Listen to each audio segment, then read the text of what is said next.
আসসালামু আলাইকুম রহমতুল্লাহ বারাকাতু। শুরু হচ্ছে আমাদের নিয়মিত আয়োজন দর্শক কোরআন। সুপ্রিয় দর্শক, আজকে আমরা পবিত্র সূরাতুল বাকারার 234 এবং 35 এই দুটি আয়াত নিয়ে আলোচনা করব ইনশাআল্লাহ।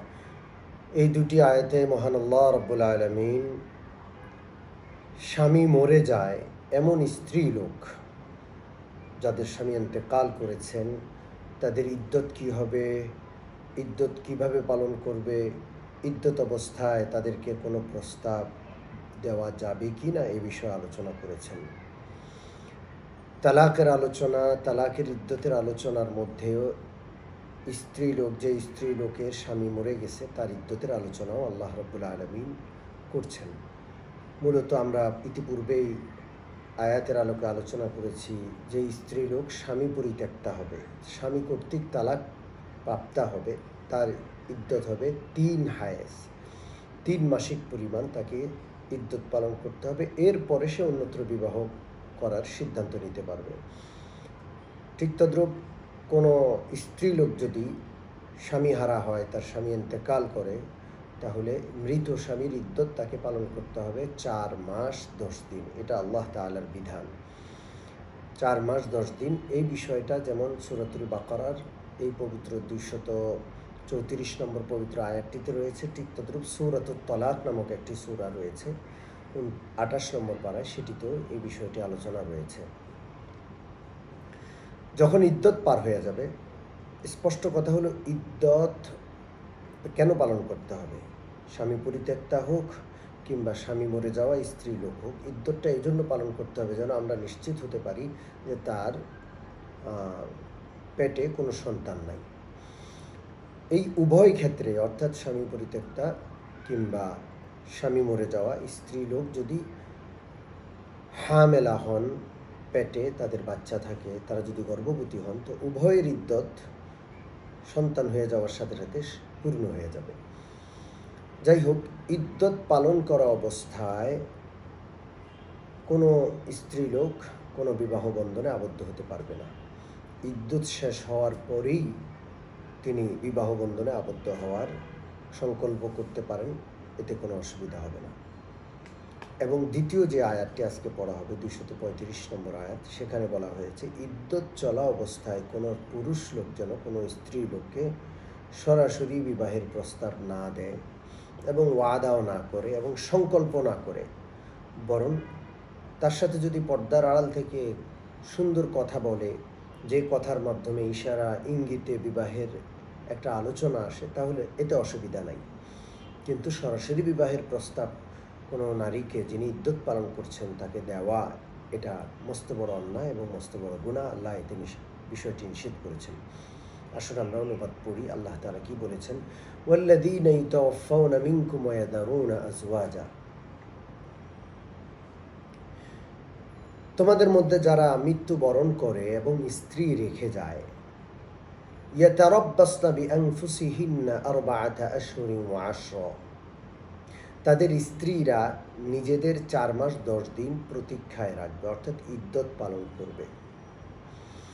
ফাইযা বালাগনা আজালাহুন্না, অতঃপর যখন তারা ইদ্যতের শেষ সীমায় পৌঁছবে, অর্থাৎ তারা ইদ্যত পূর্ণ করবে, ফালা জুনাহা আলাইকুম ফিমা ফাআলনা ফি আনফুসিহিন্না বিল মারুফ, তখন তারা নিজেদের বিষয়ে নিয়মসম্মতভাবে, ন্যায়সঙ্গতভাবে যে কোনো সিদ্ধান্ত গ্রহণ করতে পারবে, এতে কোনো গুনাহ হবে না। অর্থাৎ তারা যদি বিবাহের সিদ্ধান্ত গ্রহণ করে, ইদ্যত যেহেতু শেষ, তো তাদের বিবাহে আর কোনো বাধা নাই, এতে কোনো সমস্যা নাই। আল্লাহু বিমা তা'মালুনা খবীরা, তোমরা যা কিছু করো আল্লাহ রাব্বুল আলামিন সেই সম্বন্ধে সম্যক অবগত। অর্থাৎ তোমরা যদি ইদ্যতের ভিতরে থেকে কোনো প্রকারের বিবাহের প্রচেষ্টা চালাও, সেটা আল্লাহ তাআলা দেখছেন। ইদ্যতের অবস্থায় কোনো প্রকারের এই রকমের সিদ্ধান্ত গ্রহণ করা বা কোনো কাজ করা, অগ্রসর হওয়া, এগুলো সম্পূর্ণ হারাম। 235 নম্বর আয়াতে মহান আল্লাহ তাআলা বলছেন, ওয়ালা জুনাহা আলাইকুম ফিমা আররাতুম বিহি মিন খিতবাতিন নিসা, এবং তোমাদের জন্য এতেও কোনো গুনাহ নেই তোমরা ইদ্যত পালনরত নারীদের সাথে ইশারা ইঙ্গিতে বিবাহের কথা আলোচনা করবে, বিবাহের খেতবা তথা প্রস্তাব ইশারা ইঙ্গিতে দিবে। আও আকনানতুম ফি আনফুসিকুম, অথবা নিজেদের অন্তরে বিবাহের ইচ্ছাটা গোপন রাখবে। অর্থাৎ যে নারী ইদ্যত পালন করছে, তুমি তাকে বিবাহ করতে চাও, এই বিষয়টা অন্তরে অন্তরে গোপন রাখলে এতে কোনো অসুবিধা নেই। আলিমাল্লাহু আন্নাকুম সাতাযকুরুনাহুন্না ওয়ালাকিন লা তুআইদুহুন্না সিররান ইল্লা আন তাকুলু কওলান মারুফা। আল্লাহ রাব্বুল আলামিন জানেন যে তোমরা তাদের সে বিষয়টি হয়তো উল্লেখ করে দিবে। এই জন্য আল্লাহ তাআলা এতটুকু অনুমতি দিয়েছেন যে তোমরা ইশারা ইঙ্গিতে তাদের কাছে বিবাহের বিষয়টা আলোচনা করতে পারবে, কিন্তু তাদেরকে ওয়াদা দিতে পারবে না, তাদেরকে সিদ্ধান্ত জানিয়ে দিতে পারবে না গোপনে যে তোমাকে আমি ইদ্যত শেষ হওয়ার পরে বিয়ে করব, এই কথা বলতে পারবে না। ইল্লা আন তাকুলু কওলান মারুফা, হ্যাঁ ন্যায়সঙ্গতভাবে তার সাথে কথা বলা যাবে পর্দার আড়াল থেকে। ওয়ালা তাযিমু উকদাতান নিকাহি হাত্তা ইয়াবলুগাল কিতাবু আজালা, যতক্ষণ না ইদ্যত পালন পরিপূর্ণভাবে শেষ না হয় অতক্ষণ কোনোভাবেই বিবাহের সিদ্ধান্ত নেওয়া যাবে না। ওয়ালামু আন্নাল্লাহা ইয়ালামু মা ফি আনফুসিকুম ফাহযারু, আল্লাহ তাআলা বলছেন শুনে রাখো, জেনে রাখো, তোমাদের অন্তরে কি তোমরা চিন্তা করছো সব আল্লাহ জানেন। অতএব আল্লাহ কর্তৃক নিষিদ্ধ বিষয় থেকে নিজেকে দূরে রাখতে হবে তোমাদের। ওয়ালামু আন্নাল্লাহা গফুরুন হালিম, আর কোনো কারণে তোমরা যদি না জেনে এমন কোনো বিষয় করে থাকো যেটা আল্লাহ কর্তৃক নিষিদ্ধ ছিল, তাহলে জেনে রাখো তোমরা যদি ক্ষমা চাও, আল্লাহ রাব্বুল আলামিন ক্ষমাশীল, হালিম, আল্লাহ রাব্বুল আলামিন ধৈর্যশীল। অর্থাৎ কোনো গুনাহ বা অন্যায় যদি হয়ে গিয়ে থাকে তোমরা সেটার জন্য আল্লাহ তাআলার কাছে ক্ষমা চাও। সুপ্রিয় দর্শক ও শ্রোতাবৃন্দ, ইদ্যত পালনের বিষয়টি আমরা অনেকেই জানি না। শুধু আমার কাছেই 2টা ঘটনা আসছে এই ছোট্ট জীবনে, যে ইদ্যত বুঝেই না, স্বামীর সাথে স্ত্রীর বিচ্ছেদ হয়েছে বা সাথে সাথে অন্য স্বামী গ্রহণ করার জন্য, বিবাহ পড়ানোর জন্য খোদ আমার কাছে চলে আসছে। এই রকমের একাধিক ঘটনা আমার সাথে ঘটেছে। এই জন্য আমি বলতে চাই যে তালাকপ্রাপ্তা নারী বা স্বামী ইন্তেকাল হয়েছে এমন নারীদের অবশ্যই ইদ্যত পালন করতে হবে। ইদ্যত পালন করা ফরজ। ইদ্যত পালন করা ছাড়া বিবাহ যদি করেই ফেলে তাও এই বিবাহ শুদ্ধ হবে না, এটা অশুদ্ধ বিবাহ। এই জন্য আল্লাহ তাআলা আমাদের সকলকে বিষয়টি গুরুত্বের সাথে নেওয়ার তৌফিক দান করুন। আরেকটি বিষয়, ইদ্যত পালন করবে কোথায়? স্বামীর ঘরে। ইদ্যত অবস্থায় ঘর থেকে বের হওয়া যায় না, ইদ্যত অবস্থায় সফর করা যায় না।